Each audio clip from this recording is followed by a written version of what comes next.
गर्भलिंग निदान चाचणी करणारा आणखीन एक डॉक्टर गजाआड। डॉक्टर मधुकर शिंदेसह तिघांना पोलीस कोठडी। सांगलीतील म्हैसाळ गर्भलिंग प्रकरण ताजं असतानाच पुण्यातल्या दौंडमध्येही गर्भलिंग निदान होत असल्याचं उघड झालंय। दौंड, बारामती, इंदापूर, फलटण परिसरात गेली 1.5 वर्ष डॉक्टर मधुकर शिंदे गर्भलिंग निदान चाचणी करत होता।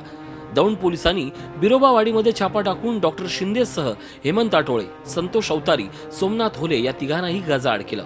आरोपी सोमनाथ होलेच्या घरात बेकायदेशीर गर्भलिंग निदान केंद्र सुरू असल्याचं या छाप्यात आढळलं।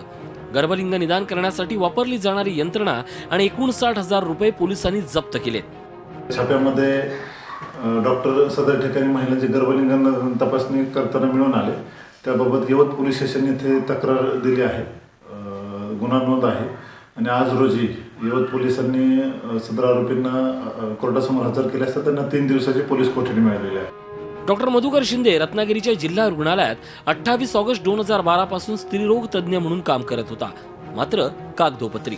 तेव्हापासून नोटीस मिळाल्यानंतर केवळ 1 दिवसच कामावर हजर राहायचं आणि इतर दिवशी दांड्या मारायचा असा त्याचा प्रकार सुरू होता। आता ते त्यांना एक तर हे प्रूफ त्यांना इमिजिएट सस्पेन्शन ऑर्डर मिळेल त्यांना, नंतर मग कोर्ट चार्ज आल्यानंतर त्याप्रमाणे त्याला मग एक तर बडतर्फ देखील सेवेतून करण्यात येईल आणि प्लस त्यांनी जे गुन्हा केलेला आहे, गुन्हा सिद्ध झाला तर कोर्ट देखील त्यांना शिक्षा करणार। डॉक्टर मधुकर शिंदेची कारकीर्दच वादग्रस्त आहे।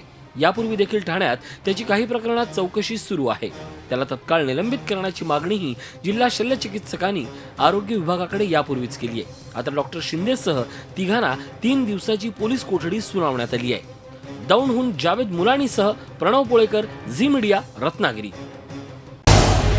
झी 24 तास रहा एक पाऊल पुढे।